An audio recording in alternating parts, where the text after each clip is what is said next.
Hello, everyone, and welcome back to the Not Content Podcast here on the From the Queue Podcasting Network. This week, we are going to be doing something a little bit different. Brian and I's discussion of Adam Sandler will begin next week.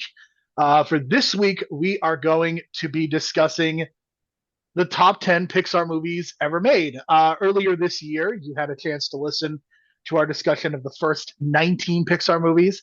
Today, we are going to discuss our top 10 in ranked order, and we are going to talk about the latest Pixar release, that being Elio. A little bit of bonus conversation there. My co host, of course, is Ben Phillips. He is from the UK. In our ongoing race to see which country sinks to the bottom first, it feels like the United States has taken, once again, a big lead. I mean, I will say you've had your country, and I say country, I mean one city in your country has had the first inkling of hope on a election scale very recently, which I hope is a trend that is seen for the next kind of 3 years. No such luck in the UK. The polls are looking worse and worse and worse. We are rapidly heading towards disaster whenever we next have a general election. The only benefit we have is that we are not a country run by a man who is seemingly descending rapidly into mental ineptitude. I mean, at least the mental ineptitude is bipartisan, right? Very That's true. that's that's good. Anyway, so we are going to discuss Pixar. We're going to talk about a much happier topic. But let's first talk about Elio. Elio came out about a week ago from when we are recording this, and I felt that it was appropriate for us to wait until after the movie came out so that we could have a little bit of conversation. It is not going to be officially part of our ranked list as it just came out, and it would seem totally unfair and ridiculous, in my view, to even try to rank it because we just like our opinions can very easily change. But we can still talk about it, right? Ben, how did you feel about Elio? It's fine. Is my overall Wow, feeling on it. It's man, it's you're lucky I was sitting down because I was really that wind that just came from your hot take. It's like it's a bizarre one. I mean, obviously, it's I've got it like number 20 on my Pixar list, which means it's not the best, it's not the worst. I did have the very bizarre moment where I was listening to a podcast um last week, and the host of the podcast went out and said like, "Oh, it's bottom tier Pixar." I'm like, "No, no, no. It is No, very far that's from." not. That's Yeah, it not fair to Elio to put it down on bottom tier. It's not Cars 2, it's not Good Dinosaur. no. It's fine. It's a movie which you can tell someone had a take for the movie, and like The whether doctor or not, realized white kids wouldn't like it, so it got more broad, quote unquote broad. well, I mean, I don't know. I mean, maybe that was the case behind it, but it still feels very ultra specific, but then broad at the same time. So it's these two conflicting tones at the center of it, and there's the skeleton of this older movie that prevents it from getting too broad or being too specific. And especially when you find out that like the reason Adrian Molina like left the directing chair was to go be the co-director of Coco 2, which to me is like baffling to this is apparently your passion project, and then you're going to go take the second banana on the sequel to Leon Kreitz like follow up. I don't know.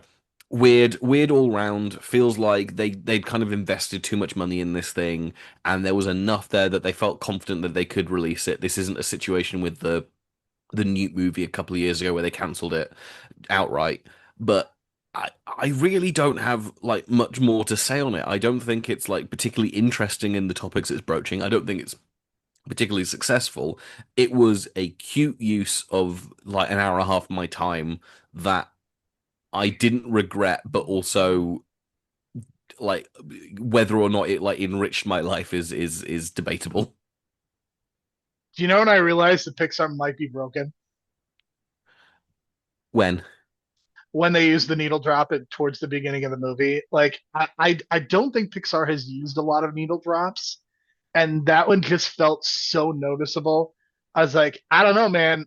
feels like we kind of lost the plot here. And I know that's not a good reason to say that Pixar is like cooked, but it just feels very representative of where we're at with them right now. It was very different to the stuff in like Turning Red, where Turning Red felt specific. And obviously Domi Shi did come over to work on Elio to kind of get it across the finish line, which feels so beneath her for like being someone who made Bow and made Turning Red to to come onto this at the last minute. But I have to imagine it very much was like a all hands on deck. This is the only movie we have out this year, and for it to ultimately be such a disappointment is really upsetting, especially in light of like how much money Inside Out 2 made last year, and reinforces the decision that basically the next, apart from Hoppers, the next four movies are all sequels.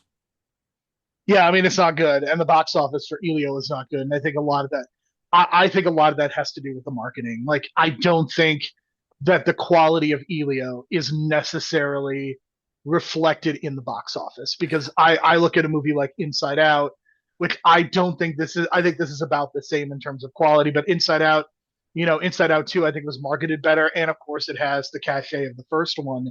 This movie just feels like it really did not benefit from Disney's marketing machine at all. And like to me, the thing that's so weird is like this is what Disney does. Like Disney's ability to market their movies to success, it feels like it's not there. I have a question for you. You mentioned marketing, and my question is, what marketing? I mean, that's the issue. I can't tell you how few trailers I saw for this movie in theaters even. And I don't know how that process works, but I don't remember seeing a lot of Elio trailers. Did And you that's did you go see Minecraft, or did you go see other children's movies that were out in kind of the first quarter of this year? I Because did I did I did eventually see Minecraft, which is I don't even want to get into that experience because I wasn't even with necessarily people. This is a really bad movie, and that is definitely one of the movies that I saw a trailer for. Alien. I'm just that's the thing is I'm looking at like my list of movies for the year so far, and I don't think I've seen anything that would make sense to have a trailer for this movie behind it. Like Flow is kind of the only thing that would make sense to have a trailer for it, and even then, Flow was playing more to the like art house side of things. And I mean, and that might be the problem in itself is that we don't have enough kids movies, and that's why Lilo and Stitch made the money that it did because there's nothing else for kids to see in theaters. Right, but also Lilo and Stitch good. I know we disagreed on this in our ranking the Disney episode, but Lilo and Stitch good. Not the new live action movie. I've not No, seen to that, be but clear, I wasn't talking about the. I was talking about the live action version, not the no, no, animated. I know, but I'm more mean. I think there is nostalgia for that original Lilo and Stitch, and I don't think it's necessarily like there's not anything out, so kids are going to go see it. I think it's more there's nostalgia for a thing that is good, and people are comfortable putting down money to go see it. Now, why Lilo and Stitch and How to Train Your Dragon and Minecraft make it to the level of parents feel they need to spend money on it, even though they'll end up on a streaming service in the exact same way as Elio? I do not have the answer. I do not know the Air psychology behind. conditioning in the summer is I getting the kids out of the house. I mean, I really think that plays a factor in the decision to take your family to the movie. I think getting the kids out of the house for a few hours and that air conditioning in the movie theater where you almost have to bring a sweater because it's so cold. I think that actually does have a lot of So why that does have hasn't, a sort of appeal. or is it just there was options like How to Train Dragon and Lilo and Stitch are still playing and still playing like gangbusters, so therefore this movie just gets completely lost in the shuffle.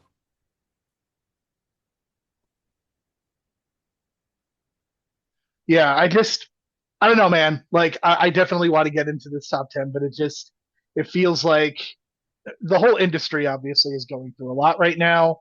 Like this might be the first summer that we don't have a $1 billion movie in 16 years, which I don't know how much that really matters. But again, I I look mean, at no, what 2020 did not have $1 billion gross. So you know what Ben, you know what I mean. Come on, man. Like I'm just okay, let's say the last full movie, the last actual movie year to not okay. have of course 2020 is yes, it technically yes, you are correct in terms of but like god, I hate you so much. 2021 as Yes, well. you're right. Spider-Man was a November release in 2021, so the gap was froze. Star Wars: Rise of Skywalker to Spider-Man, I believe, and we cannot. I mean, like, just we also cannot forget that the highest grossing movie of this year, which I think even Avatar is going to struggle to dethrone, is These Are Two, which obviously came out in January in China and made $2 billion just from China. Yeah, I mean that is going to be a tough. That is going to be tough. There is no Avatar movie this year. I believe Avatar is next year, right? No, Avatar's this year. Lovely. All right, let's get into our top 10. These are the Let's get top into 10 Pixar Avatar. We're movies. doing Avatar. I'm hyped. I've yet to convince Matt to do an Avatar episode with me. Good, good. You won't convince me either. So good luck on that. Kevin Ford and Matt Waters are in their Fantastic Four, so they can go talk about. Um, for us, we are going to talk about the number 10 movie. Ben, as you are the one who is great with spreadsheets and actually makes these lists.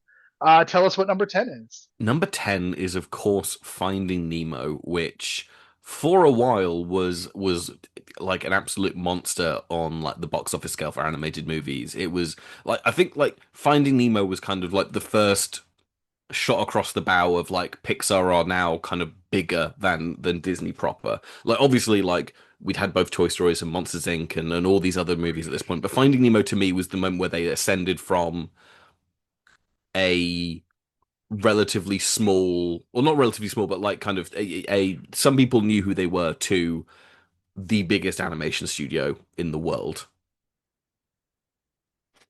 So this is a movie that I don't have as high on. I'm not as high on as you, but I will say that in my most recent rewatching of it, I definitely have developed a greater appreciation of it, and the look and the design of it, I think, have always been a strength. But I do think that this is probably one of the more universal movies in this early slate of Pixar in terms of like yes, there are talking fish, but like we've seen talking animal movies for years. We've also seen this kind of premise of a kid getting lost and trying to find his way back. Like we've seen this done before, but I do think it's done well. I think it's executed well.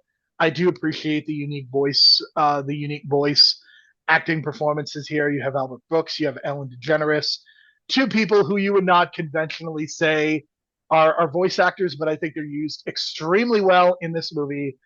And yeah, I think this is fun. I think it's very charming. I think this one definitely I think skews younger in terms of the audience, but yeah, I could definitely see why this would be in our top 10. I mean, this to me is kind of, as I said, it's like a turning point in everything. This is the first movie that Andrew Stanton directs, who obviously would go on to direct a movie that is higher up our list and a movie that was lower down our list, and of course, most famously of all, directed John Carter, How can we everyone's forget favorite. John Carter?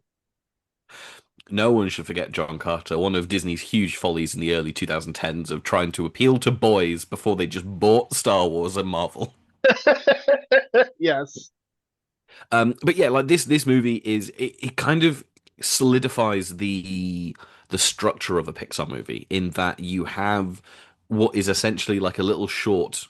Obviously, in this era, Pixar movies were releasing with actual shorts before the movies, which is definitely a list that someone could make at some point. But I don't know if I have the fortitude to do it. But no, like this is the like a little short film that kind of sets up the stakes of the movie that opens it, which is obviously the scene with Marlin and his wife and the eggs and the attack from the barracuda. Like it's it sets the emotional stakes of the movie, and I think it kind of again it's that leveling up of Pixar from like Toy Story's had those emotional beats. It's had like Jesse's song and all these other bits, but this is the template that they will use going forward. I more so than what Toy Story is. Like this is a confident studio emerging and taking the swings and having the pull. Obviously not for names, but like you look at the cast of this movie and it really is kind of character actors central. So it's there are people who you don't even have to put a name on a poster, but you know you're going to get good performances from basically every single person in this movie. I agree. I think that the performances are one of the strongest bits, and I think again, to me, the issue with casting celebrities in these animated movies isn't casting the celebrities. It's about the performances. And I think sometimes with other studios, especially, the performances just haven't been there. Whereas in this case, I would say for the most part, like when they cast, Tom Hanks was one of the biggest, he like in the 90s, arguably the biggest movie star of that decade. And he was in Toy Story, but he was really good at Toy Story. So no complaints. But I think you get other performances and probably not as good. But Finding Nemo, our number 10. Ben, what is our number 9? Number nine is Up, which is the third and final of their In the Wilderness movies is how you'd kind of call it. The three movies they made after the Disney deal had run out with Cars, and they were making movies independently without knowing which studio was going to get them. And obviously the first thing that happens is Bob Iger comes in and goes, why do we not own Pixar? And basically buying the company outright. But Up was the third of those projects that they made where they Bob didn't have Iger's any. philosophy in general and why he became a great CEO. Why don't we own them? And Why? that Yeah. is Why? how. Why? I think it isn't the famous story. He was at a Disney park and he saw the parade go past, and it was all the Pixar characters, and he was just like, "What? I know we own these characters, but why don't we own the studio that made these characters?" And so, and so, Up is the final movie in that sequence. I think it's very telling that the movie that immediately follows Up is Toy Story 3, um, which again, like they are now in the Disney machine. They're not making these original movies quite so much. But much like Finding Nemo, this movie opens with a short story that is an emotional palate cleanser almost, even though the rest of this movie is not at all the tone of that first 5 to 10 minutes. So my theory on this, I don't know if this is an original take, but you have to do the short movie because Carl treats the kid really awfully. And if you don't have the first 20 minutes, then you think that Carl is just a complete asshole. Oh, that's an experiment I want to play. I want to show this movie without having that first 5 to 10 minutes. Do you agree or disagree though? Because I think that's like, especially on the most recent viewing, I was really thinking about like everybody always talks about the first 20 minutes, but like really thinking about the rest of the movie, which I think is really good in its own right. Does it, would this movie be in the top 10 without the first 20 minutes? Probably not. Is No, this still a really good Pixar movie? I still think yes.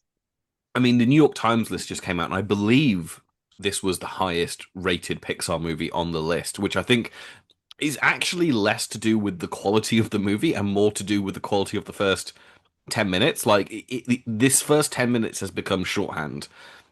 And I'm Right. telling a lie, there is another movie which we have higher up that is higher up on the New York Times list, but Up was number 50, one of three Pixar movies in their top 100.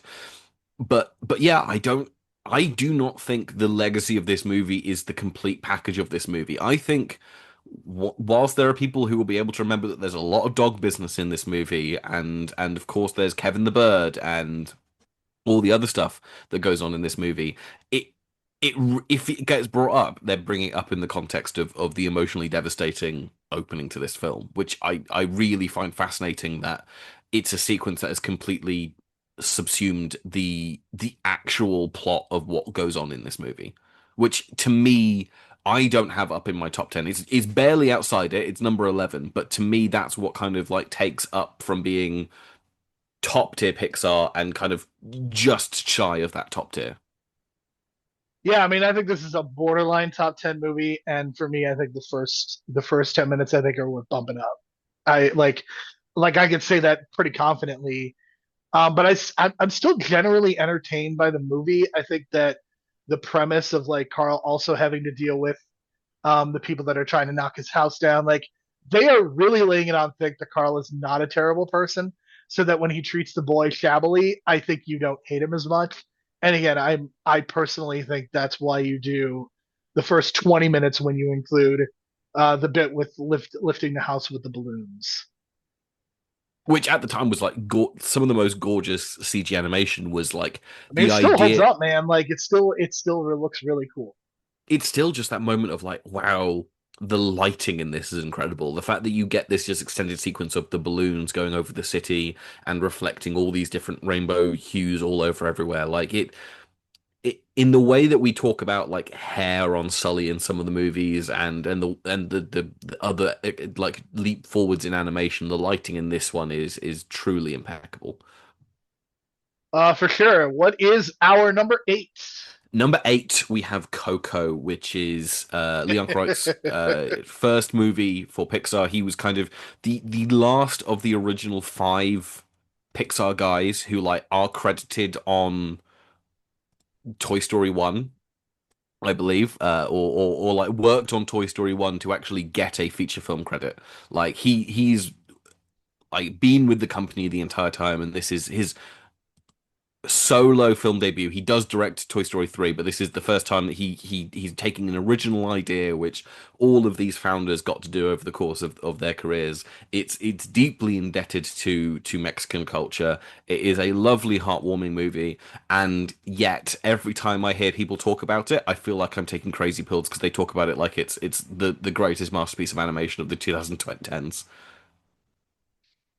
I don't know.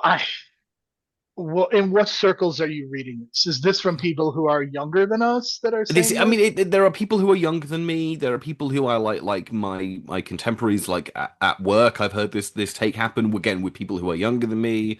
I don't. It just Coco feels like, especially when I'm thinking, because when this movie comes out, I'm kind of like in my mid 20s. So there's maybe people who are like not that much younger than me, like kind of like 5 years younger than me, who hold the view that Coco is this incredible thing. I don't know if it's that like the first animated movie you get in touch with as an adult, which I think is like a very different stage of your development of like you have those ones that are key to you when you're a child.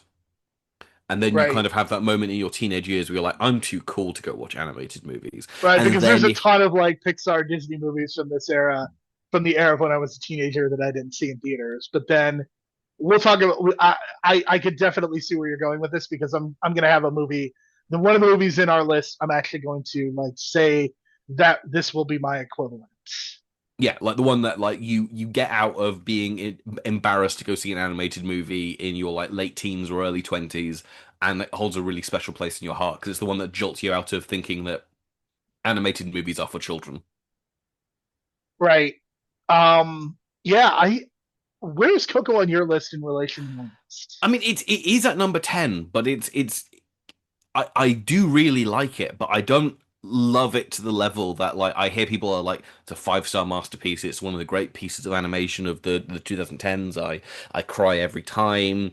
Um and like it's not even like a cultural thing, I don't think, but it is just a fascinating disconnect where I'm like the people who love this movie so entirely love it, and to me I'm just like this is great. This is a really good example of like what Pixar can do with an original concept. I wish a little bit more of like some of what was happening in kind of like the earlier years. Well, after Ben just shit on it, I'm gonna try to say some nice things about it. In terms of Pixar makes me cry, the scene where they sing at the end, like that is a top tier version of that scene, right? Yes. So I think that's one of the things, the positive things. I think the animation is gorgeous, of course. Again, I think they did some really good casting. I think the visuals really match up well with what the message of the movie is. I really appreciate the fact that the world feels very lived in. I think that's an important aspect that Pixar did really well at this time, and I think it's really represented well. I think in terms of like the very specific nature of the storytelling, I think it works out really well. But the thing that I appreciate about this movie, I would say the most, is that they really build up the idea of the memories and just family, and like not in the Fast and the Furious way, but like not just honoring your family, but also remembering them as well. And I think that that is probably a big reason that people have the affection for this movie that they do, because this movie is not just about honoring. Like, I think it's almost trite to say, oh, you should love your family. But like this movie, I think really goes out of its way to talk about to emphasize the importance of remembering those who came before you. And I think that's the thing that I find to be really, really helpful and really useful for people in terms of a message. So I think this is a really lovely movie, and I was really impressed with it because this is a movie again because it is meant to be very specific towards a culture. I still feel like that there is the ability for everybody to relate, and I think that's why I think this movie is so successful because even if you're not somebody who celebrates the Day of the Dead, I think you could get into this. And I I am very worried about what Coco 2 is going to look like because I don't know how you recapture this magic, especially with Mama Coco dying. Like I just don't know how you do it. So yeah, I'm definitely concerned about a sequel, but I mean, I really like this movie a lot, and I don't know. Like for me, it's not top tier Pixar. I don't know where I would put it in like 2010s animation, but I mean, this is definitely a movie that I could see why it made the New York Times list because it's really excellent, and it's even better when you remove Olaf's Frozen Adventure from it as well. I mean, that was the obviously the legacy of that movie was the half-hour Disney short, not even Uh, Pixar uh, short. an, an absolute disaster decision on the part. Like But yeah, baffling. But I guess they needed something to keep the frozen fire burning. But didn't they pull it eventually? I think Mexico did because people were tired of it in Mexico, and they're just like. And I love the idea that it's not just that like Coco's very like into with Mexican culture. And it's not that Frozen is the whitest of the white culture, and it's about a snowman who is the whitest of the white things. Just a chef's kiss. Great job all around, Disney. It is a wonder that you are too big to fail. Yeah, but I mean, I agree with everything you said. I think Coco is a really lovely movie, but it is just that it's more I bump up against the people who like hold it on the pedestal of like, especially when I look at like what our top seven is, and I'm like that top seven is kind of some of the greatest animation that any movie studio has ever put out. Like to me, like this list is kind of these three are all really solid movies, Coco Up and Finding Nemo, and then the top seven are like the shining examples of what American animation could do with the move to 3D animation, realistically.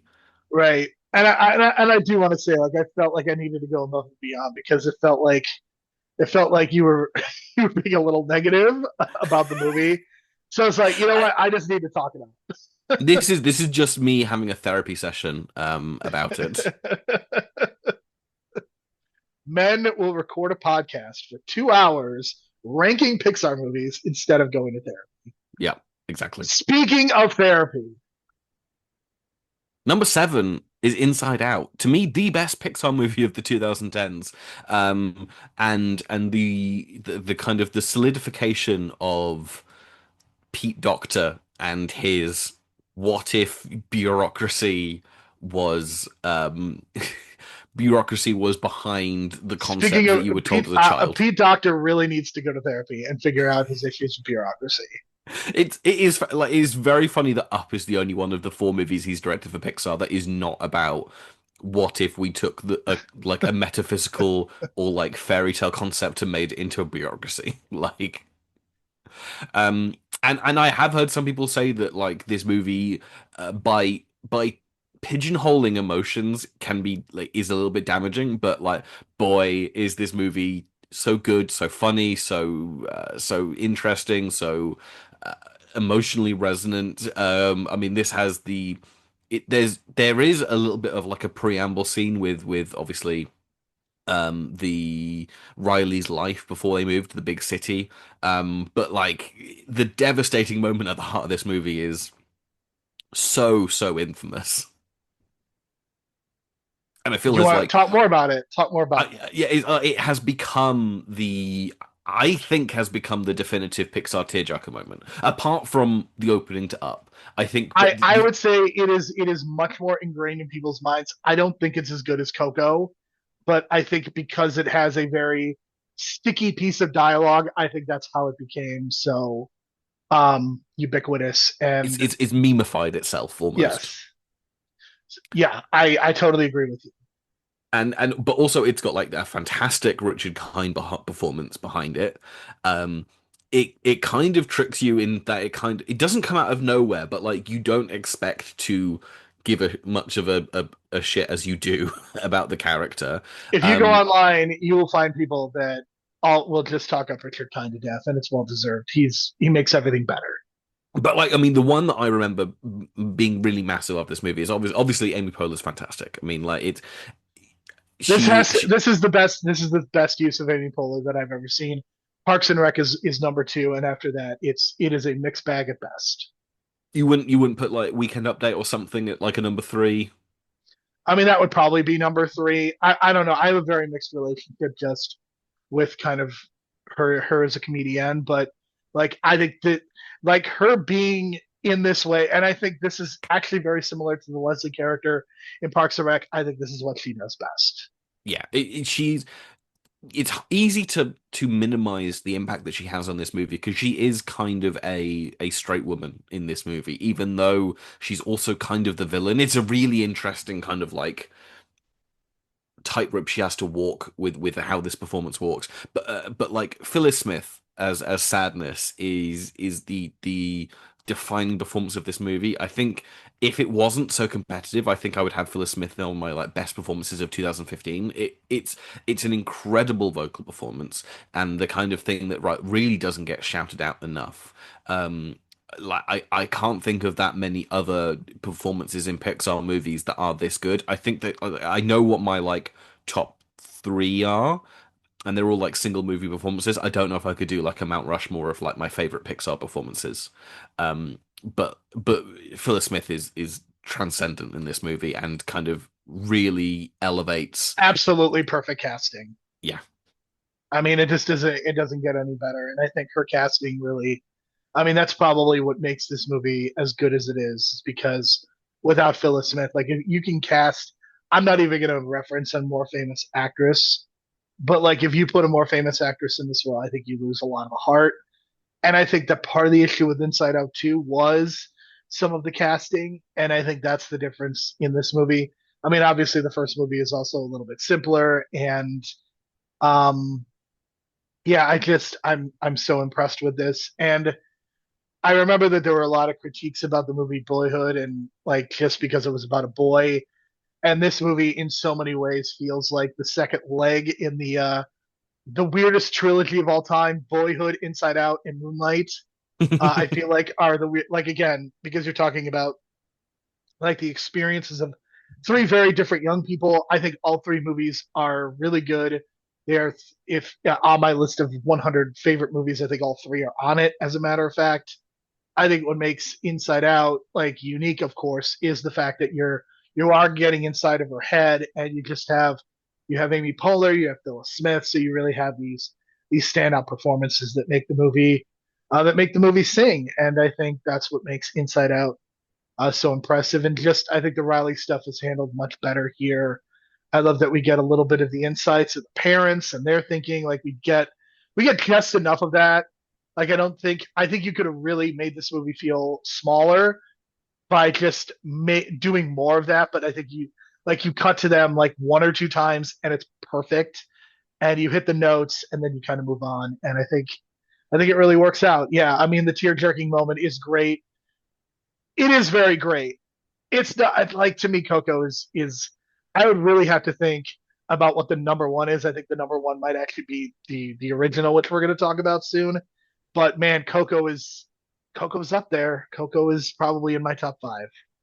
I just dug out my award spreadsheet to check. I haven't actually given Phyllis Smith my supporting actress win for 2015, beating out performances from Kate Winslet, Maya Taylor, Rebecca Ferguson, and Tessa Thompson, which is a great five. Good job, me. We really do need to give a voiceover acting thing. I mean, it's just the fact They, that we they, don't is a but problem. who do you give it for? Like that's I mean, obviously there's going to be situations where like Jack Black in the Mario movie wins an Academy Award if you go into like voice acting performances as a category. I mean, is that the worst thing in the world? It's Like, not if it gets Jack Black an Oscar, which is obviously a good thing. It's it's more just I think they would go for bombast over like I think all three of my like the three performances I'm going to shout out in the rest of this kind of like top six are um all quite subtle performances and the Academy is more going to go well Eddie Murphy's in Shrek and it's like okay are we okay It's like the conversation that Brian and I recently had about Out of Africa and why that movie won all the awards. yeah, like it's like it ticks the boxes for what they think they need to award in that year, and then you end up with the situation where, like, even now, I mean, like, I'm gonna bring it up just because it's fresh on my mind. Like the New York Times list, it's very funny which Best Picture winners are not on the list and which ones are, even though Wait a minute, ostensibly Green Book wasn't on the list? Green Book was not on the list, Roma was. Crash is not on the list, but Brokeback Mountain is. And obviously New York Times reached out to actors and directors, people who are presumably also members of the Academy for that list. And at the time, they obviously went, no, this isn't the And best they have picture. regrets. They have regrets about those choices. Exactly. But let's move on to number six. To me, the only Pixar movie that I have ever like if it had come out in a less good year, I think this would be a five-star movie for me. But obviously 2007 is an infamously kind of like fantastic year. There are so Like a many. ridiculous. Like it's ridiculous how good that year is. But it's like it's ridiculous how good it is at the top. I feel like once you get past kind of like a 10, but like it's so top heavy. Like it's I genuinely don't disagree incredible. with you, but I mean, man, it's like you're talking about Zodiac, Eastern Promises, like just like No some of Country, the There best Will Be movies of the Blood. Like yeah, yeah. like you can rattle them off. I just think the only issue with it is it doesn't have a tail, but everyone rallies around the same like 10 movies, and this is one of those 10 movies. We are of course talking about Brad Bird's follow up to The Incredibles, Ratatouille. Um, uh, like an incredible movie, and obviously one of those ones which I think is the perfect text to refute some of the Ayn Randian allegations that are posed against Brad Bird in that he's he's someone who obviously is fascinated by the idea of competency and being rewarded for competency, but obviously acknowledging that like anyone can be as good as they can be. Like he isn't gonna like again, this is an entire movie about a rat is the greatest chef that's ever lived, seemingly. Um and how it's basically like the rat is the greatest chef, so therefore the rat should be celebrated for that because it has an innate talent. It's not doing a thing where it's like, well, there are certain people who are genetically going to be better at doing a thing. Like, and I think that's the kind of the core distinction between what some of his other movies do and kind of like why people can pick up on like the Randian elements of some of his other movies. But Ratatouille to me is so incredibly charming and it's interesting for a Pixar movie in that it's elevated by its ending, not by its beginning. Um I and the agree. ending I think the the end the the ending is actually what really makes the movie come together. I think if this movie doesn't have a good ending, if they can't pay off the critic stuff well, I don't know if this movie is even in our top 10. no. And that's things like this. It's so interesting to think of like a movie like Birdman or movies from Hollywood people where they feature movie critics or critics in general, and how they turn into there's this chip on on their shoulder in terms of like I couldn't create, so therefore I've become a critic, and I hate the I hate to celebrate the work that it is because like they're making things that I can never do, and they always come off as like cartoonish monsters and terrible characters. This is the greatest depiction of criticism in a movie where it An gets to like incredibly low bar for the record. an incredibly low bar, but like it clears it. It's like if you're thinking it's like, oh, can you jump 20 centimeters in a high jump, this movie ends up doing like kind of 20, 30 feet in the air kind of performances. And obviously, so much of that is Peter O'Toole as Anton Ego is incredible. The entire monologue is like one of the greatest monologues in movies. I actually am now thinking maybe Peter O'Toole is the fourth member of my Pixar like Mount Rushmore. It's an incredible performance, and in a movie that has like so many of them. Um, and obviously, like I do always forget that Patton Oswalt has like led a Pixar movie. But he's really good in this. Yeah, I mean, Patton Oswalt has done so much voiceover since this movie that I think people have forgotten where. I mean, this was kind of the start of it, and he's really good. I I don't know. I have mixed feelings about some of the other performances, not Peter O'Toole's, but I mean this Ian one. Holm doing his French accent. It's a little rough, a little rough. Janine Garofalo doing her French accent. Again, Ben, it's a little rough.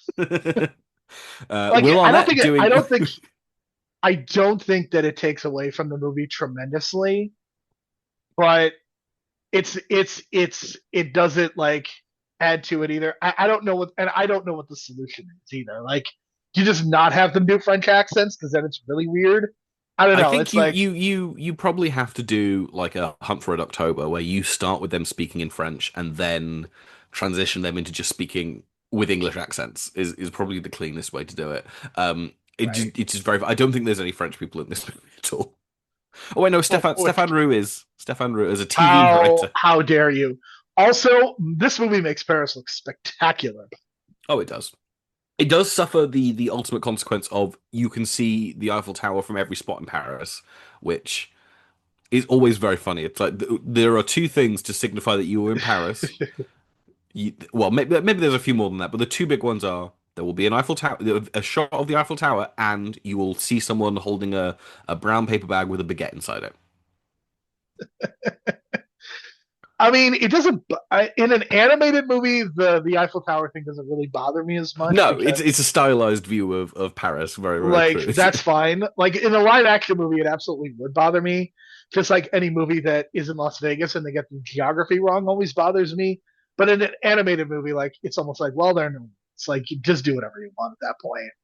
Is there anything they do to like for Chicago that like to signify that you're in Chicago? Is Oh that my not? god, yes. You will see the Sears/Willits Tower. You will see it. Will you see the bean Um, though? I feel like the bean should be bigger. it's weird. The bean is still pretty recent, but yeah, it does feel like the bean should be bigger. Like the thing about Chicago is like it's not one building; it's the whole. The sky Skyline. view is the appeal. Like because of the Chicago fire, like we became an incubator for all these architects to come in and do their thing. So that's why Chicago has a unique skyline. So it's not necessarily about the one building; it's about this collection of buildings that are really unique, and that's why the architecture tour. Ben, have you been to Chicago? I've never been to Chicago. I had a friend who went a couple of years ago. But no, I've never been. I mean, I've been. God, where have I? I've been to like some of the states, kind of like in the Like Midwest, it's but I've never. weird. Like you haven't been to a lot of like the major cities. I've done New York. I've done Austin, and then other than that, I've gone to like places to visit briefly, essentially. Well, Ben, you need to come to Chicago, and I I need to will come to take you on the Chicago. architecture. I will take you on the architecture But because it is great. it's very funny because like London is kind of similar in that it's more a skyline thing, but it's just how you decide to shoot it. Because it's like what you want is you want Big Ben, you want the London Eye, and you want Tower Bridge, but like they're all like not on the same stretch of the river. So quite often a movie will do a cut of all three, like kind of in quick succession. You go like, right now you're in London. You understand that like you've done the three things. And Ben, if you want to see Chicago, of course, you can always watch Ironheart. Don't forget that. I could watch Ironheart. I will not be watching Ironheart unless me and Matt make a deal with the devil to literally finish our Marvel podcast. Although he is cheating on me by covering the Fantastic Four first steps with someone else. So, Ooh, that's I, oh no, I'm very excited for that. I think the first episode's out today, and I'm really excited to listen to it. It's just quite funny that like the one I'm like, oh, the one I want to watch is Fantastic Four, and I'm not going to get to cover it. all right. Speaking of movies we are covering, let's continue our Pixar list. What Let's is our number continue. five? Number five is, I mean, I feel like, this is your favorite of the three, Yes. and somehow I've managed to get it to the bottom, which is where it is on my list. Number five is Toy Story 3, a movie I do love. Like, and I am the perfect age for this movie in that the summer that this movie came out is the summer that I left home and went to university. Benjamin. I mean, like, how is this not your number one? What the hell happened? um, I don't, Why it's are just one you a that monster who hates Toy Story 3? I'm not. I love Toy Story 3. To be clear, I saw this in the cinema again in the summer between me leaving home and going to university. I cried with everyone else. Um, yeah, over time, it's not curdled. It just the I appreciate more Toy Story 1 and Toy Story 2.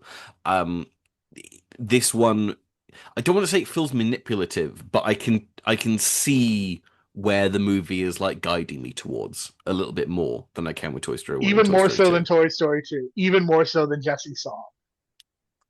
But Jesse's song is a moment in the middle of the movie. It isn't the entire climax of the film.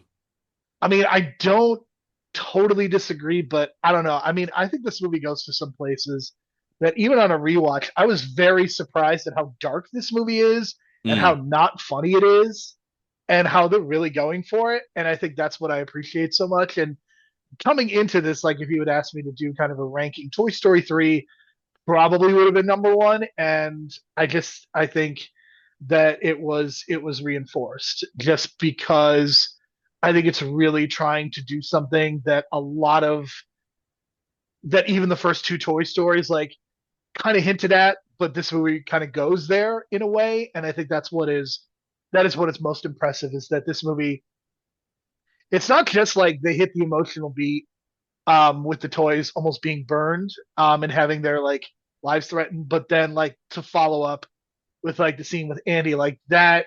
It, if you didn't get emotionally wrecked a few minutes before, like this will do it. And then Woody, of course, saying "So long, partner," which is up there with Inside Out, I would say, in terms of like very memorable, like tear jerking lines. But like the last 20 minutes of this movie is almost a tear jerker, and it's like you could nail down to a number of moments, but it's this is such an impressive outing, and I think Lotso is a great villain. I love the idea of the well behaved children versus the not so well behaved children, and just that dichotomy. I love that the Toy Story is always able to not feel small, but kind of distill the world down to a couple of central locations to make it really easy on the audience to understand what's going on. So, man, this movie is it's so great, man. Like, this is definitely the movie that I saw. And I think I'd seen Ratatouille. I'm almost positive I saw Ratatouille in theaters as well. But, like, this is definitely the movie that, as an adult, was like the movie that really kind of made me realize just how good Pixar was. And is like, I've basically seen every Pixar movie with very few exceptions. Of course, I'm not before you even say it, like, of course, the pandemic movies I didn't see in theaters, but like always going to see Pixar in theaters, like it's pretty much mandatory. Since this, with the exception of The Good Dinosaur, which is a movie I still am not sure it exists, even though we talked. No, yeah, no, they've never released a movie about dinosaurs. I think I would have heard about it. Yes. So Toy Um, Story 3 is really lovely. Like I don't want to like we're going to be talking about Toy Story more, so I'm not trying to like blow every Toy Story talking point that I have. I do want to pose a question though, which may be a reason why I didn't have Toy Story 3 as my like number one spot, and it is the question of is this the reason why everyone tried to do legacy sequels in the 2010s and 2020s?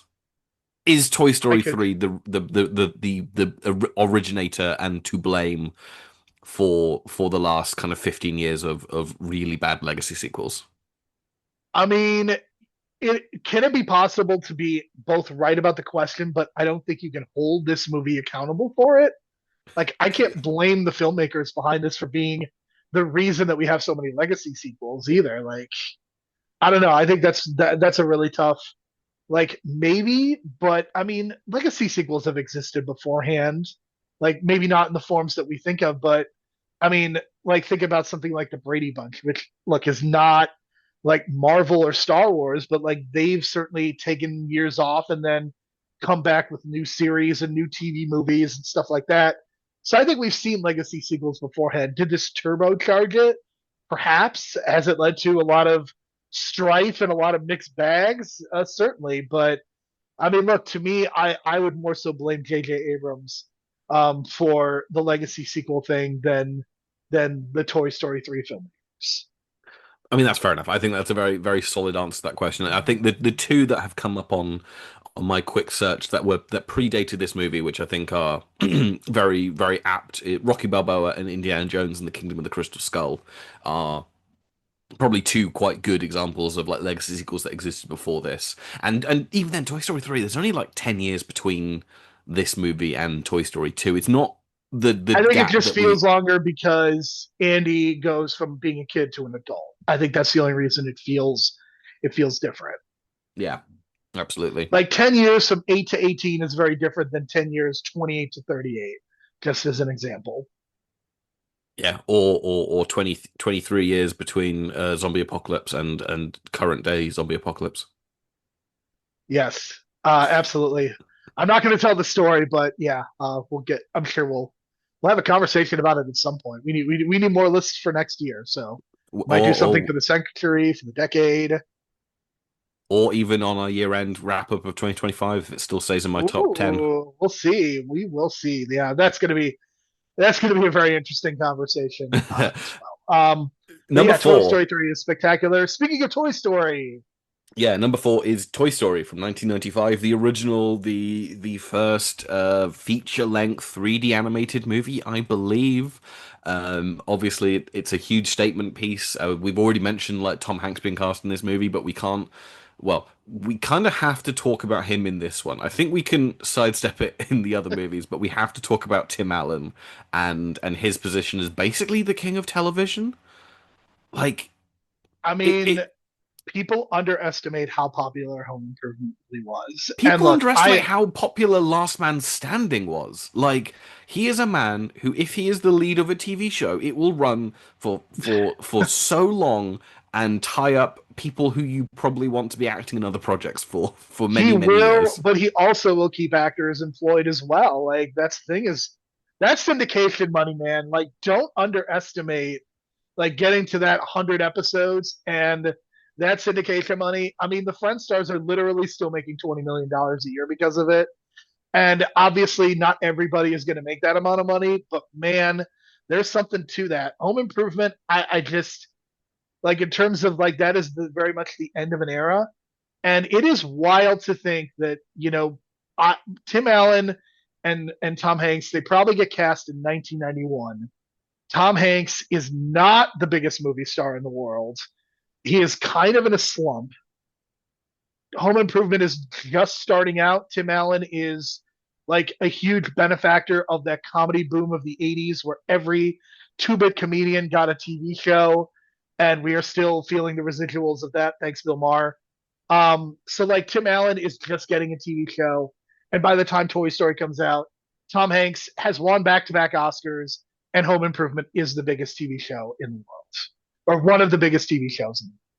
So I don't know if it that ever got to be in the world. I think he was still in very terms of firmly the U.S., An maybe American maybe phenomenon. so. I mean, maybe I'm just because I know that there are some that cross over, but I maybe Home Improvement hasn't. But and I'm saying this, I'm not a huge Tim Allen fan, but I remember how huge Home Improvement was. Like I Oh yeah, definitely watched those episodes. Home Improvement, absolutely massive. It is impossible to know. I just don't think it had like it's one of those ones where it's like it's Seinfeld, obviously huge, but like never really had much play in like the UK. But that's mostly because they would air it at like 2 o'clock in the morning on BBC Two or whatever. Like it never had like a fair shake. Whereas Friends is like it airs every fucking day on like multiple TV. Like you would be That is surprised. crazy. I would be because the same thing happens here. No, but you would be surprised which shows in the UK get that level of like bump. Like Scrubs for a while was like airing daily on like TV channels in the But UK. it hasn't like the UK has tried to rip Friends off multiple times, so it's easy to see why they love Friends. I mean, the obvious one is Coupling, which was Stephen Moffat's attempt of doing a kind of Friends thing, but with a little bit more of a realistic bent to it. And I feel like we keep donating people to be like the fifth or sixth friend on your sitcoms. Like there's almost always a British person in like any attempt of doing like a Friends like show nowadays. Which is, I mean, it's not the worst idea in the world for sure. But But yeah, yeah, I like think this movie, it's a time capsule of a very different time. Obviously, it's really interesting. It takes a few years for them to get up and running on their next feature. It shows that they're staffing up. Obviously, there's still like the Apple influence in the background of all of this, with the ties to Steve Jobs and everything that was going on. Obviously, there's all kinds of fun castings. This is very much going into like alternate comedy stars for the like Don Rickles, Jim Varney, Wallace Shawn, John Ratzenberg. Like it's not it's doing the character actor thing that would put all them on for years, but like it adds to this cast which is just it so gives it a very iconic because unique sound. You don't get this sound in a lot of other movies, and I'm not sure no, that Don Rickles isn't a great voiceover actor, but he's perfect for this role. Like they use him so well yes, in all three movies. Like he gets one line and that's it. And I think like you're not going to give Mr. Potato Head a monologue, and you shouldn't. But he's used really well. I think Jim Varney is used really well too. It's a shame that Jim Varney couldn't continue on and play Slinky because he passed away. But I mean, he was perfect casting too. yeah. I think this is a movie which like really does change the future of American animation in so many ways. I Yeah, think like this to me is the one that kind of is the the proof of like this is where oh God, what's his name? Jeffrey Katzenberg kind of like goes, we need movie stars to lead these things. And obviously they've been doing it a little bit with the mainline Disney animation movies, but this is and Fern where Gully. Don't forget Fern Gully. and Fern Gully. But like yeah, like Aladdin is obviously the originator of it, but they don't tend to have a big marquee celebrity being the lead role in the Disney movies until kind of like after 1995. Yeah, and then you get to Pocahontas, and then Mel Gibson is just straight up the lead of that movie. Yeah, exactly. And then you get to Shrek. And again, Shrek being 3D animated because it's easier, even though there are like 2D storyboards and they were umming and erring on whether or not they were going to have it be done in traditional animation styles. This movie changes so much, and the reason it does is because it's almost a perfect movie, really. It really is. I mean, the script of this movie is so tight. Like it is. This movie is an hour and 15 minutes, and what they are able to do in an hour and 15 minutes is kind of mind blowing because you just don't see a lot of other movies that can do this well. It's remarkable to me just what this movie is able to accomplish. Like it's able to be funny. Like it doesn't have the direct tearjerker moment like you get in the next one, but you really do get an emotional moment. I mentioned the needle drops, which you do get them, but I think these are specifically designed for the movie, so I think the rules are a little bit different. Yeah, and like it goes through so many tones. Like there's I think romance is kind of the only thing that this one never really does, but obviously there's like the relationship between Bo Peep and Woody. You've got horror, you've got like drama, there's comedy, like it does so many different things Like it does an in homage to the Island of Dr. Moreau. Like you just yep. like Joss Whedon was a screenwriter on this for all of his problems. Like it is a remarkable piece of film history just That's with the things. the casting coming together. If you said to someone like, "Hey, we're gonna watch a 3D animated movie from the 90s with like 7 credited people on the story and screenplay," you would be like, "Okay, this is gonna be like an absolute dumpster fire." And it's basically lightning has struck, and somehow lightning struck 3 successive more times for this franchise. I mean, it's wild. I mean, this really set up the whole shop.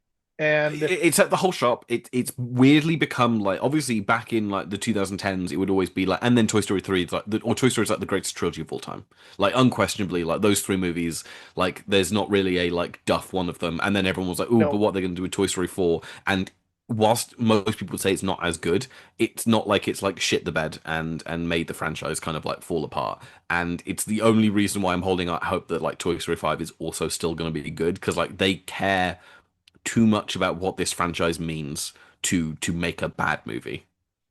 Yeah, I mean, this is the one. This is the one. Yeah, Because without this Toy is Story, Pixar can't get weird. Pixar has certainly gotten weird over the years. yes, and that's things like it's not even like Disney. Like I don't think maybe Pinocchio if you point to Disney Animation Studios, but there's not like a singular movie that makes Disney work because they were doing the shorts at the same time. It was an entirely different era for like theatrical releases and everything. But this is the house that American animation has been built on for 30 years. Absolutely. Number three, Number three is not Toy Story 2. That is higher up this list. What is number three is my number one Pixar movie. Um, it's Wall-E, this was my 2008. It comes out. I'm like 16 years old. It's my first time going back to the cinema to see a Pixar movie after skipping Ratatouille on release and Cars, but who wanted to go see Cars in the cinema? Yeah, this is like almost a perfect movie to me. I again, much like Toy Story, I adore this thing. I do agree with like some of the criticisms that I think like it goes from like an 11 out of 10 for the first hour into being like a 9 out of 10 for the second hour. But I love everything about like until they get to the space station like so much. Um it's it looks gorgeous. It's achingly romantic. It's a homage to classic film.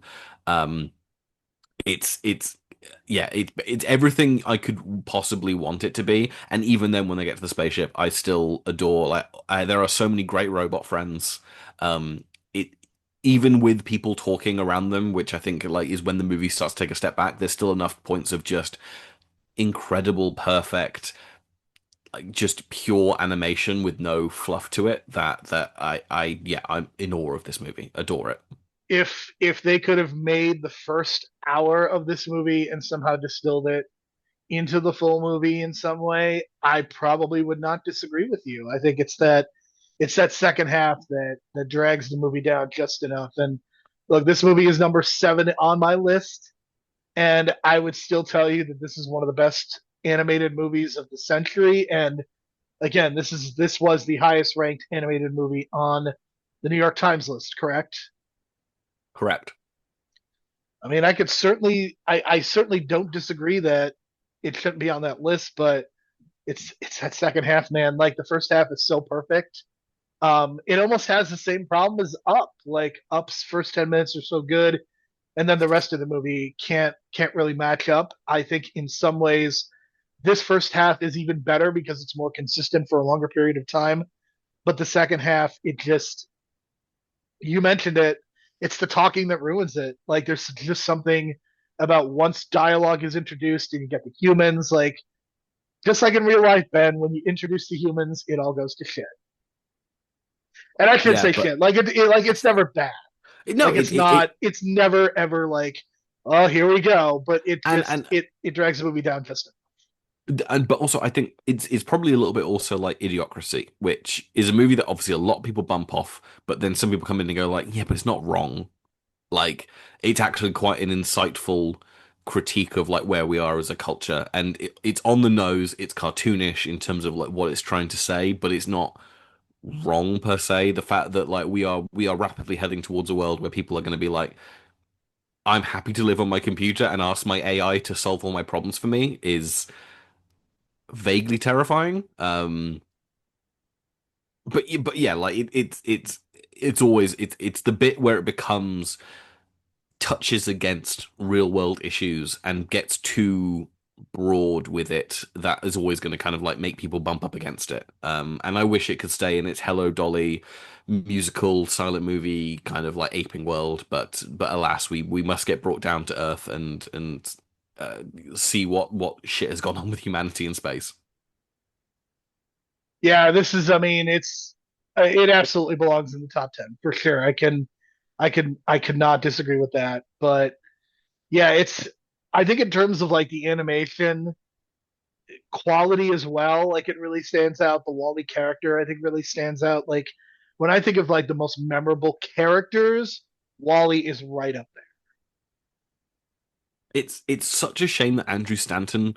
Obviously, I'm a defender of John Carter, but it's so obvious his strengths were with animation, and I'm very sad that he went to director's jail, and like his last decade has just been bizarre. Like He's he made directed like find Stranger Things episodes, yeah, right? yeah, he's become like a TV guy doing what is essentially feature film TV shows. Like directing like Three Body Problem and Legion and Stranger Things, and then also an episode of Better Call Saul, which is a bizarre thing in the middle of that. And now he's back on like Toy Story 5, and he hasn't made an original animated movie since this one. And when your first two movies are Finding Nemo and Wall-E, that's kind of sad. Like, obviously, he did get a chance to do some like passion projects. Like John Carter is absolutely a passion project, but Finding Dory isn't. And I can't imagine Toy Story 5 is either. And yeah, it's a shame. I think it is a shame. I mean, when you go out there and you do Finding Nemo, and look, I'm not as high on it as many others are, but it is generally agreed upon that it is one of the best Pixar movies. And I just it's and I understand like you don't want to like box yourself in, but to me, like there's so much more potential with animation for someone like him, given what he did the first two times. Like, why would you go to this place and just like what is the value of doing from his perspective, like episodes of Stranger Things and whatnot. Like there is value for other directors, absolutely, but for someone like him, I don't see it. Yeah, but I All mean right, that's how. let's go over what you think is the best Toy Story. Yeah, I mean this is the best Toy Story. I'm sorry to say, like Toy Story I 2 mean, is. it's not, but it's still really good. I mean, not. I mean, even if we got away from the kind of like the insane story behind this movie, the fact that they like deleted the movie and only found that they had a backup of it because a staffer had taken the movie home without people realizing, um, behind the scenes, the fact that it was made within 9 months, like. And like was envisioned as like being a direct to DVD sequel. This is like the greatest direct to DVD movie of all time in my eye. It would Like be, it would be if it was absolutely. I mean, it's just insane that everything like again, much like the original Toy Story, you're like, oh, like everything that could have possibly gone wrong or like could be put against this movie if you were like going into it is going to happen. And then this movie comes out and you're like, it's that, but like times 10. And then it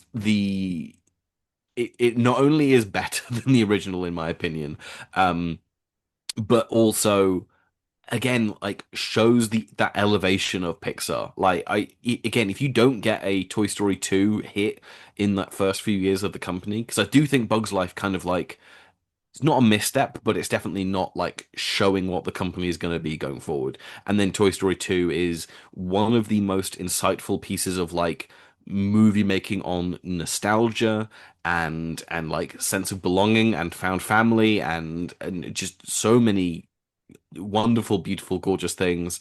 boy, did we I mean, miss the memo on nostalgia from this movie. Let me tell you. And the uh, fact that they do that in the same movie where they do an Empire Strikes Back parody, I don't yep. think that is not a coincidence, folks. Yeah, and like I mean, obviously, I'm gonna say it now. Joan Cusack as Jessie is one of the greatest vocal performances of all time. Just straight up incredible, and that's even without the fact that I don't think she voices anything in the Jessie's room scene. Like that is entirely the work of the music going on at the time.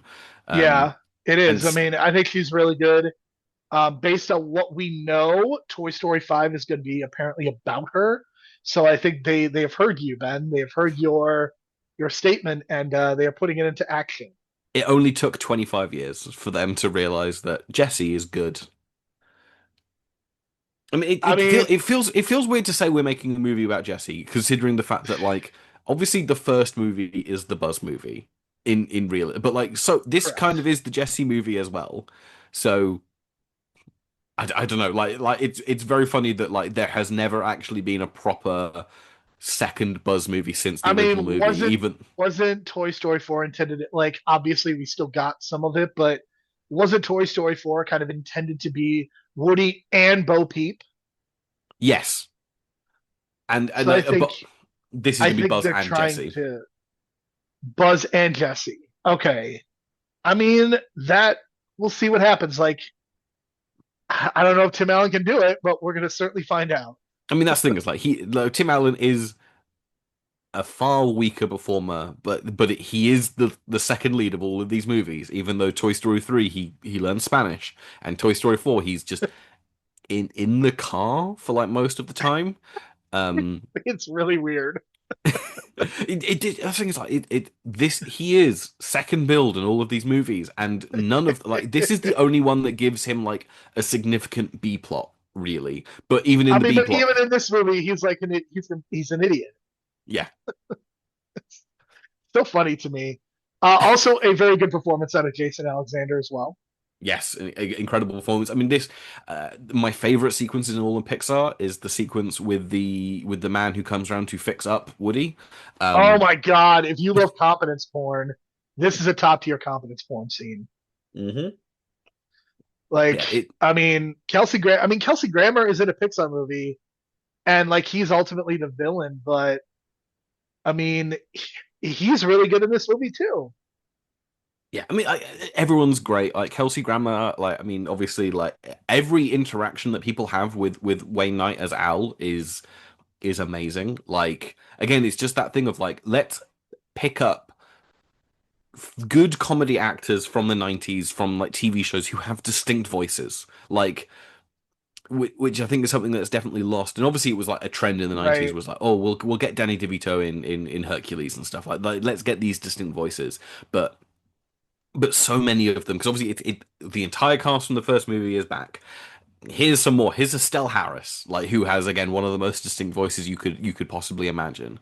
Um, yeah, and just give them stuff. And as we've said, like Jesse's room in this movie is the text for the tear jerking moment in the middle of the movie. Yes, this is Um, the first and maybe the best. maybe the best. I mean, obviously, there's some element of like, I mean, I don't know your.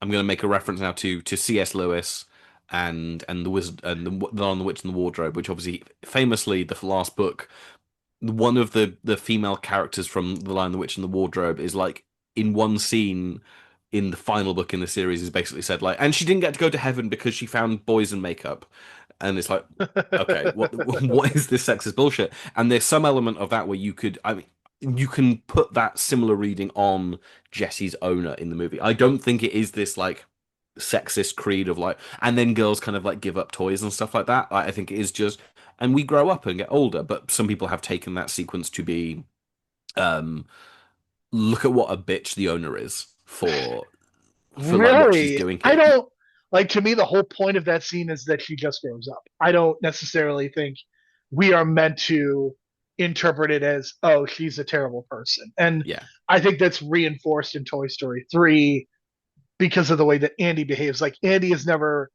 and again, he's the main character, so it's a little bit different, but I think Andy is meant to be seen in a positive light. And even though the toys are like dealing with what they're dealing with, I don't think we're meant to see Andy as a bad person because of that. no. Although he never drives off into the middle of nowhere and dumps her in like a random box. Right.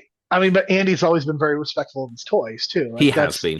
Like He's the perfect that's good kid, even though he's really boring and he has but like that's no the personality. point. Like you don't want him to be anything but boring. Like like to me that's the whole point of Andy is that he is meant to be boring. That's fair, especially when you like contrast him with Sid, who Sid, is not in who is not in Toy Story 2. he is in Toy Story 1 and Toy Story 3. Maybe Sid needs a redemption arc. I need Sid in Toy Story 5. Sydney He has can only become he can only appear in odd numbered movies in this franchise. what a great gimmick. Just appear in odd number So he'll be in Toy Story 5 and Toy Story 7, Adrian's Revenge. Got it. Yeah, yeah, it will be. I mean, if that movie's about technology, maybe it'll do a Jurassic World Dominion, and they'll reveal that the Your favorite movie of all my time. favorite movie that I watched for the first time last night, where they reveal that like a side character from the first movie has secretly developed all the technology that's in Toy Story 5. Hey, Ben, do you like stories about cloning in your dinosaur movies? What if our story about cloning was not about cloning dinosaurs? We're bored of dinosaurs in our dinosaur movie, What if we made a dinosaur movie not about dinosaurs? but about global warming, but like locusts. What if we brought back the old cast and then just did nothing with them? No, they. I mean, like, to be fair, it's only Ian Malcolm that gets fuck all to do in that movie. They have Alan Grant running around a facility with a clone, a girl who self-inseminated herself. I love the idea that it's okay for them to get together now because their children are grown. Like it's Yes. fine now. They can get married. He Yeah. doesn't have children to worry about. It's all good. I'm gonna one brief thing before we get on to number one because I'm gonna thread the needle on tying this into our number one. It's it's it's incredible that this franchise starts with this guy is so grumpy and can't deal with kids very well. And obviously it's the famous scene of like him like talking to the child and like scaring the crap out of him with like the Velociraptor claw and all the rest of it. And then Yeah. every movie after that has tried to do a story of someone coming to terms with being a parent. Bryce Dallas Howard in that first Jurassic World movie, which I think is one of the like most sexist plots you could possibly imagine, of just she needs to realize that she's a neglectful aunt so that she can actually learn to have a relationship with someone. I'm just like, fuck Which off. Like this is Elio somehow also did. yes, but that was also supposed to be her The mother. mom. Yes. But instead we had a dead mom because Disney. We have a dead mum rather than a dead mum and dead dad rather than just dead dad. And mum is a workaholic. I don't know which one is worse. I honestly don't know which one is worse. But I don't anyway, either. and then basically they saddle the cast of the original Jurassic Park movie with the and now they need to learn how to like co-parent a this clone child again. And I'm like, I don't think you think or understand what the secret source of that relationship in the first Jurassic Park movie is. We weren't interested in it because it was grumpy man has to learn how to deal with kids. It was like it had so much to do with like all of the other themes going on in the movie. It like why are you Grumpy man obsessed? dealing with kids, but also dinosaurs. Look, Yes. there are dinosaurs. Again, look, there are dinosaurs. And you know what movie really nails the idea of like kids change your life and kind of like you how nostalgia for the glory days may be a negative thing.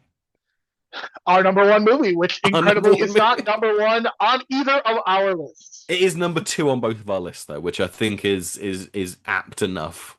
Um, yeah, It's actually number four on my list. The first I three was number Toy four. Stories are my one, two, three. Yep. Well, I got that wrong. Sorry. Well, in mine it's number two, and I think it makes sense. Like to obviously both of us have toiled in the superhero mines for a lot of our podcasting Boy, have existence. we, let me tell you. Was this in the Hall of Fame for your podcast? This did make our pantheon. And this is the best Fantastic Four movie that has ever been made. And based on what I'm seeing with the trailer for First Steps, will ever be made. What do you mean? Incredibles 3 coming soon. Like I said, The Incredibles number one is the best Fantastic Four movie that has ever been made and will ever be made. We'll get into The Incredibles 3 in just a minute. But I again, we talk about casting, we talk about great '90s actors. Nonetheless, here we are. We have Craig T. Nelson, and although not on a sitcom, we do have Jason Lee. One of the more underrated villain performances. I think this performance, in a sad way, has aged really well. Yes. Jason Lee's incredible. Craig Nelson's incredible. Samuel L. Jackson's incredible. Brad Bird's incredible. You know who's even better than all of those people who I just named just then? Who? Holly fucking Hunter in possibly the greatest voice acting performance I've ever seen out of anyone in any movie. Dear I don't know Lord, that I agree with this, but I mean, it's really good. I'm not going to deny you, but I don't know. I I adore her in this movie. She is the beating heart of this entire thing. I think she so fully nails it. There's a reason why like she is the lead of Incredibles 2. It's because Holly Hunter is a absolute treasure, and I just think she embodies everything you could possibly need from this character. She gets to be angry, she gets to be sad, she gets to be sexy. She like we can't talk about the objectification of Elastigirl in that infamous review for Incredibles 2, but like I don't know, this to me is the closest thing that Pixar have ever come to like a true all ages movie where like there's like a couple of changes they could make and this could easily be like a like actual made for adults film. Yeah, even with the kids, I think you could do it. I think there's stuff you could do on the island with the violence to make it a little more gnarly. But I mean, I don't want them to do that, but No, no, like absolutely you not. could But do. it's got higher aspirations in mind than so many of the I other totally movies. agree. Again, I don't want to. I certainly don't want to undermine undermine her.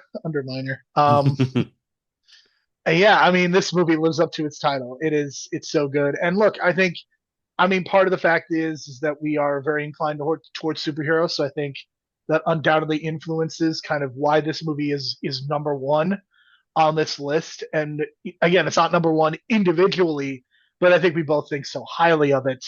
And look, the Holly Hunter performance is great, but she does not get a bottle of piss put in front of her, so it's not perfect.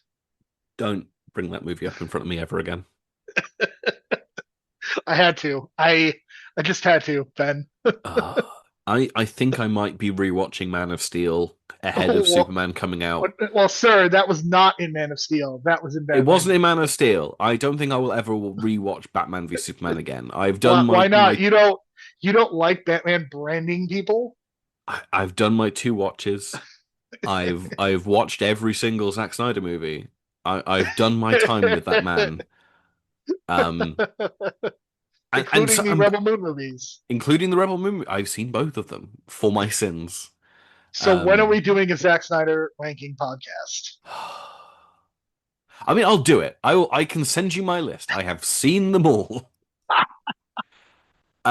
Speaking like if we're going to compare this, it's very funny that obviously the yes, Fantastic Four like is the beating heart of this movie. Like the Yeah, power set is basically identical. You have Elastic, you have Big Strong, you have Turn Invisible, and then you have Go Fast and Fire are kind of similar. Like I could see a world in which Dash the could like principle cause is the same. yes, like they're hitting the kind of the same core beats. But this is obviously so much more influenced by something like Watchmen than it is by Fantastic Four Oh, comics. totally agreed. Obviously, like the family stuff in Fantastic Four is very key there, but like Watchmen, obviously, Yes. like there's the entire sequence of like no capes, which is obviously riffing on the idea of like I think it's Dollar Bill in Watchmen who gets caught in a bank's revolving door and shot I because he's also want to wearing say that that line, in terms of my friend group, has a lot of cachet. Anytime we see a movie and somebody's wearing a cape, the no GIF capes. or no That capes. was I mean, it's that was far too deep for MCU. Literally, that became their ethos. I think, yes, absolutely. in a Um, good way. In a good way.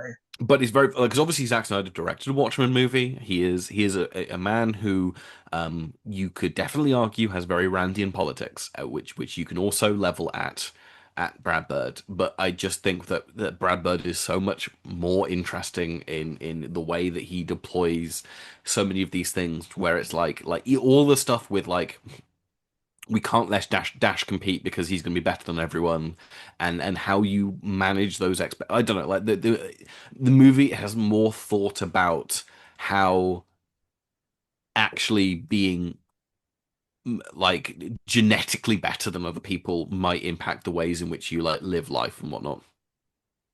I don't know. I mean, it's weird that this movie gets held to that standard, and other superhero movies don't.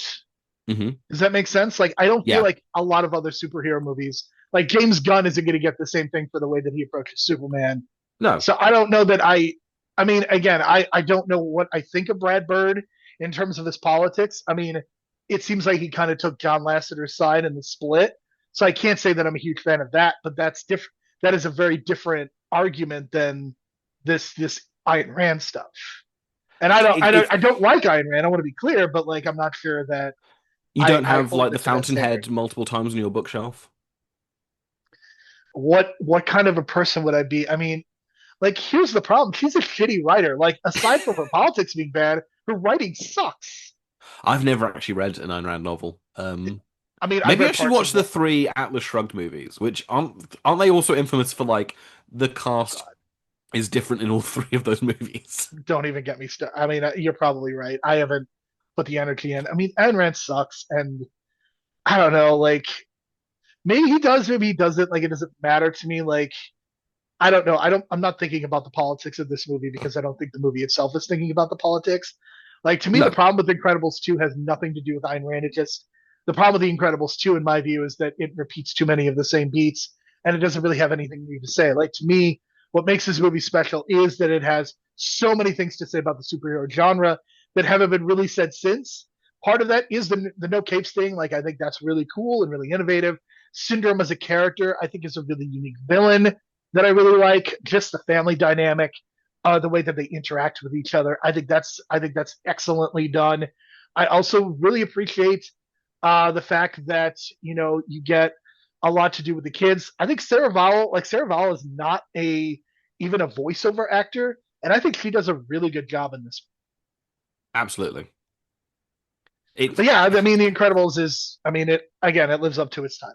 it's funny how we basically get the definitive piece of kind of superhero deconstruction in cinema, um, like 6 years after Blade. Like obviously, like the comics have existed, and you can tell that like I Brad Bird mean, is probably we got the definitive multiverse movie before the multiverse really even started or was just getting started. yeah. It's funny how quite often superheroes are late to the thing that's going to happen. It's very funny this movie comes out a year before Fantastic Four, um, although 10 years after the original Fantastic Four, which never got released.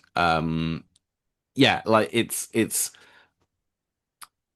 it's funny how hard they nailed this movie, considering how much Fantastic Four has struggled as a brand post this fact, and and And even it's like it's crazy to me that we are about to see our third iteration, the fourth movie, third iteration, and they are all seemingly not going to be creatively successful for three very different reasons. I'm most intrigued by this one. This one feels like it's got the I mo mean, look, the this is going to. I think this is going to be the best. There's it's no gonna it's question got in the my mind. highest ceiling to succeed, but also it's gonna suffer from the normal MCU bullshit, like Yes, fundamentally. I think that's ultimately the problem. I think they've nailed the look of some of the characters, and but it just there's something about the marketing that is not. There's something off, and I can't quite put my finger. At least it's gonna be the first one that isn't gonna have Doom front and center.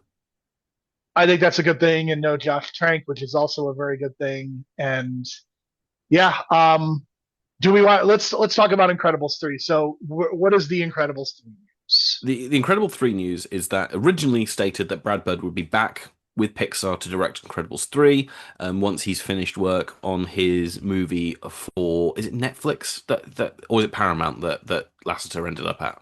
Is it? I thought it was like Skydance or Is it something like Skydance he Skydance. ended I, up I at? don't Yeah, know. so I'm gonna look that up while you explain it because I want so to get yeah, this so right. Brad Bird was is directing a movie for the company that John Lasseter ended up at post ejection from Pixar, but was announced that he would be back and would be directing Incredibles 3. Yep, it is. It is indeed Skydance animation. It is, yeah. So it's Ray Gun for Skydance, I believe, is the movie that he is doing over there, which is like a long gestating project that he's had like has been mentioned for like years and years and years and years. Um, and obviously, like Lasseter is looking for projects to kind of like make over there, but as soon as he's done working on that, he's going to move on to Incredibles 3. I don't know if it's a case of work on Ray Gun is going to overextend into like when Pixar wants to start putting out Incredibles 3, but it's basically being released that whilst Brad Bird has written or will write the script for Incredibles 3, the movie will instead be directed by Pete Sohn, who I think may be the lowest ranked director if you took all their individual products on our lists together. Like his two projects are Elemental and Good Dinosaur. He obviously has been like a stalwart at the company for so long. He is the voice of Remy's brother in Ratatouille. Um, but yeah, like the exact name that makes me terrified for what Incredibles 3 is I going to mean, look it's like. literally the worst of both worlds. Like the last thing I would want is a Brad Bird script for Incredibles, and the last thing I would want is this director for this movie. It just feels like you are getting none of the strength. Like to me, the best version of this is that P or Brad Bird has other writers kind of taking the helm in terms of like the creative arc, and Brad Bird kind of steps in and does a lot of the directing, and you're not getting that. And I No. think that's the problem. By the way, can we just talk about Skydance Animated Studios? Can you name one movie that Skydance Animation has produced Uh, offhand without looking it up? Spellbound. That is insane to me that you actually remember this. That's the one with the parents are monsters, and Rachel Ziegler. And That it's that it's it's fine. It's even good in places, but it was on Netflix and it was kind of painfully forgotten. Luck is the other I was Skydance gonna say there's Animation one with a movie. cat. I remember that. That is the one with the cat, and also again very forgettable. And I don't know. I mean, I don't know. There are reasons why. I mean, maybe the Disney machine just is able to keep John Lasseter under enough restraint. But yeah, I mean, Skydance Animation, not great. It I just mean, it feels like it feels like, and I don't know what the solution. I don't know that Brad Bird directing Incredibles 3 would have been great either, but it just feels like we're getting the worst of everything in this case. I'm gonna say something now, very quietly. The the animation studio in America that I have the most faith in at the moment to deliver good movies consistently is DreamWorks. I mean, And I don't. When the fuck did that happen? here's the thing. They have a light. They can just, if they are ever in a position where they need to make a quick $1 billion, then you're going to get the minions. But they are using that money to make other creatively interesting movies, and you're not getting that with Pixar. I think that's the difference now. Is that so? Are you shocked that I'm agreeing with you and not pushing back? No, I mean, I'm not shocked at all because it's just, I mean, obviously it's not everything. Like, and no one is seeing everything. Like DreamWorks released a movie called Orion in the Dark last year that went straight to Netflix that I don't think anyone fucking saw. But at I the same mean, time, what I would say is, The Wild Robot, I think, is the best animated movie from last year. you've got the Wild Robot, you've got Puss in Boots: The Last Wish, you've got the Bad Guys. And obviously, like it's just those couple of movies, and obviously, like in the previous decade, they had the How to Train Dragon movies, and like they do have like shit as well that just kind of isn't exciting. But like they seem to be the only studio that actually took the note from Sony making Spider-Verse to experiment with their animation styles. So you have this world where Wild Robot and Dogman and Bad Guys 2 and even Shrek 5 all look distinct from each other, which right, is not the case for any other movie studio at the moment. And Sony Animation are obviously going through their own shit at the moment where they said they were going to finish Spider-Verse and it was going to come out a year later, and we are 2 years later and the movie is still 2 years away at this point. Um, and I don't think Sony Animation have got anything else out otherwise. Or is the new Gendy Tartakovsky movie out this year as well? It yeah, is. They've got Fixed out, which will be fun. I mean, Gendy Tartakovsky is like a really good animator, and I've yeah. seen good things about K-pop Demon Hunters of all things, but I don't know if that's just because I follow a lot of people who like K-pop and are like easily transfixed by by Yeah, that. And even then, like next year, don't they have like the Stephen Curry animated basketball movie? I think so. I would need to look that up, but yeah, Goat I is what mean, it's called. Goat. but it's not about Michael Jordan. So how is that? How is that? How is that allowed? It's just very fun. Like I mean, if you'd asked me kind of like a few years ago, I might have said Sony for that answer. If like we're coming off of even stuff like Hotel Transylvania and Spider-Verse, I go like, wow, I think Sony are really set up for like a good next couple of years. And obviously Mitchell's versus the Machines kind of like And pays then off on that. and then Spider-Verse disappeared. Yeah, Spider-Verse disappeared, and that second Spider-Verse movie is good, but also it like we were told we were going to get two of them. I also think that movie is way too long. Like no animated movie should be 2 hours and 20 minutes long. No, Um, and yeah, we're in this weird world where like Disney are not. When was the last time Disney had a good movie out? I mean when In you say Encanto? good, Encanto is when you probably. say good, do you mean like original? Do you mean like 4 stars or higher? Like, what is your definition of I good? mean, I mean, good for me would be 3 stars or higher, which would put it as Encanto would be the last time that Disney did something like this. If we're talking like great, then I'm going back to like Moana. I think is when I'm going back to We're from just them. talking about animated. We're not talking about live action. Yes, yeah, yeah. We're not talking about every because the last great movie that Disney put out was probably something like Avatar: The Way of Water. Sorry, The Way of the Water. I mean, in terms of animation, I would probably have to go. I mean, what about Journey? Journey. The one that the non-musical that came out here. Sing here. I do not remember this one.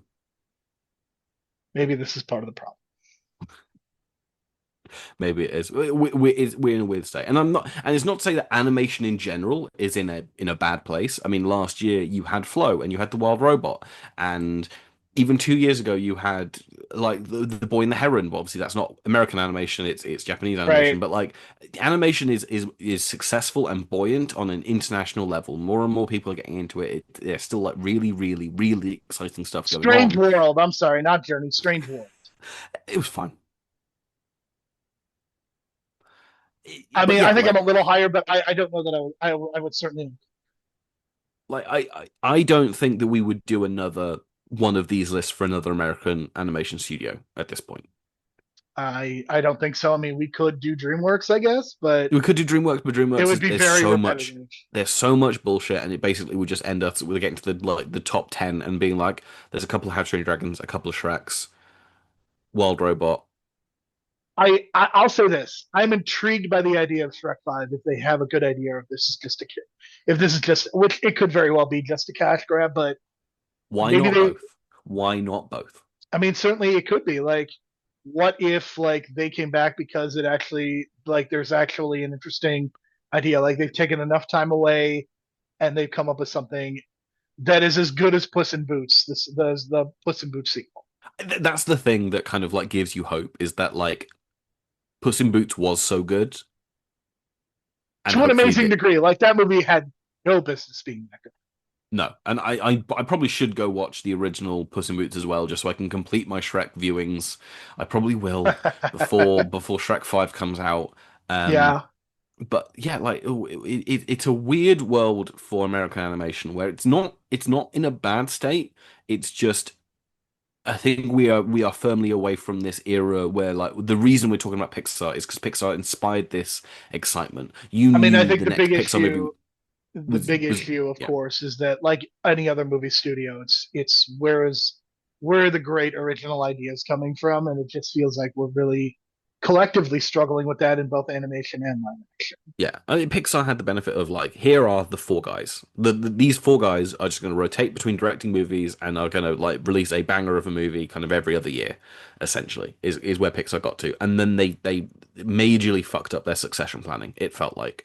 And so now, yes, you have people like Domi Shi, and you have people like Enrico Casarosa, who are like really exciting new voices, but we kind of had to get through a decade of like Pete Sones and a decade of like those guys who like have been around for a while, but like never they the good work they put in was supporting other people. You are giving them a movie because you're giving them a gold watch. You're not giving it because they are a great creative force. Yes, exactly.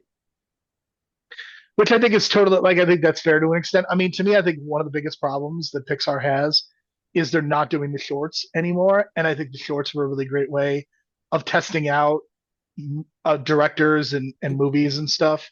And Absolutely.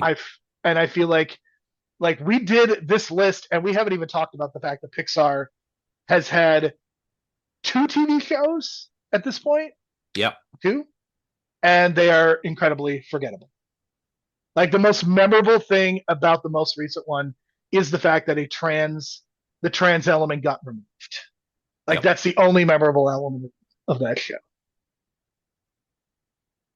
It's just a sad state, and I think it's fascinating that like again like Domi Shi like one of the great elements was like she got to do a short that aired before Incredibles 2, I believe it was, wasn't it? You may be right. I'm not sure, but I mean, I think the shorts. I think that is a lost art. I really wish. I wish Disney had shorts before their movies too, Mm. And or and putting them on Disney Plus. I mean, I think they're. I don't know that there is a direct subscriber value to it, but I would strongly push back against the idea that there is no value to these short movies, yeah, it's just sad that there are still people making the shorts. They still but they just get dumped to Disney Plus. and And nobody sees them. yeah, exactly. And that's the thing is like I mean apparently Burrow was directed by the person who took one of the people who took over directing on Elio, was theatrical with Soul, which we all know had a huge theatrical run. Huge. The biggest theatrical run you could possibly imagine. Um yeah, it's sad. I mean, I know like Burrow and Kit Bull are the two that have been successful in recent years, which both got Academy Award nominations. But I think they only released them theatrically before Turning Red and Soul, when Turning Red and Soul got their like that little mini theatrical run they had a couple of years ago. Absolutely. I mean, I'm a firm believer the worst thing that ever happened to Pixar was having to put Luca and Soul straight onto Disney Plus. I think Yep. it's the worst thing that ever happened. The best thing that ever It happened is Wonder it Woman going straight to streaming because we could forget it so much easier. the thing with the direct to streaming thing is it accelerated the view that Pixar movies are disposable. Right? And it I think used to that's a huge be problem. And it used to be that Pixar was like the least disposable animation studio. Like an original movie from Pixar should be an event. And I the mean, do you fact, remember when they promoted Wally and they're like, all of these great ideas came from this one meeting that they had, and this is yep, the final one? Like, yep, I mean, it says a lot about the marketing that I still remember that 16 years later, the yeah, way that movie was like marketed. that first meeting birthed Monsters Inc. and Finding Nemo and Toy Like, and they would Story. show the pictures and stuff, and man, that was incredible stuff. Yeah, Like, even though I didn't know what the premise of Wally was, like that marketing instantly made me excited for whatever Wally would be because it's like, oh, this is like an original idea that they came up with all these years ago, and this is the final piece. yeah. And now we live in a world in which again there are original movies, but the fact that Inside Out is successful and Elio isn't means we're just going to get more sequels, more and more sequels, and I think every single time they've released a sequel, it's been like a star worse than the original one, at least. Yeah, I mean, the fact that, and again, Elio being, I mean, Elio's fine. I think it deserved better in terms of box office, especially with the dearth of kids' movies that are out. It is really unfortunate that that movie did not do well. And I guess in a way, we kind of circled back to what we originally talked about. That is our discussion of Pixar. Benjamin, any final thoughts? We've talked a lot about just Pixar in general, so I think that's good. I said we would go about 2 hours, and we have. Anything else? I mean, they're always going to have a place in my heart. Like they are the animation studio that I probably first was acquainted with and knew by name, like even more than like Disney. I think like because yes, I saw the Disney movies, I had the VHSs, I knew the brand of Disney, but like to me, Pixar was like not secret because they were the biggest fucking movies in the world, but like that homegrown, like you're supporting this thing and the parasocial relationship that you have with them, and being the exact right age for basically every single movie that they got to make. Up to, as I said, like me literally the summer that Toy Story 3 came out being the year I went to university. And it's sad where I can, at this point, envision a world in which I miss a Pixar and I don't feel sad about it. Like if the reviews for Toy Story 5 aren't good, do you think you would skip it, or I would that think be Toy Story. reserved for I'm something I'm else? too in with Toy Story, but I mean, like Yeah, I if think that's right. If Hoppers gets like a 20% on Rotten Tomatoes or something, I'm like, oh, do I have to? Because Man, it's I I don't don't, and I don't know what the solution is. Like to me, the best possible version is if Pixar were able to break away from Disney and just become an independent studio. But financially, would they be solvent at that point? Like, yeah, I don't know. And again, as I said like earlier in this episode, like Ratatouille, Wall-E, and Up are the three movies that were like the ideas that they did when they were independent. Obviously, Disney bought them and distributed them, but there was a moment where like other studios were courting them, and we could have had a world where Universal or Paramount or someone else had picked up Pixar and released Ratatouille, Wall-E, and Up. And I don't know what that world looks like. I don't know either. I mean, these other studios certainly have their own problems. Warner Brothers treats animation very poorly. Paramount has been a mixed bag in terms of their animation. But yeah, I just don't know. But yes, that is our discussion of Pixar. We have ranked all 29 movies. Make sure to check out both part one if you have not done so, where we talk about some of the lesser Pixar movies, including a number of the sequels that we referenced in our most recent conversation. Ben and I will be back later this year. We are not sure for what, but definitely stay tuned. As mentioned, next week, Brian and I will begin our Adam Sandler run. Speaking of nostalgia, we will be reviewing Happy Gilmore. So look forward to that as we are building up to Happy Gilmore 2 being released at the end of July, and that will be our final review of the month. So for Ben, I'm Jerome. Thank you so much for listening. We will talk to you again next week.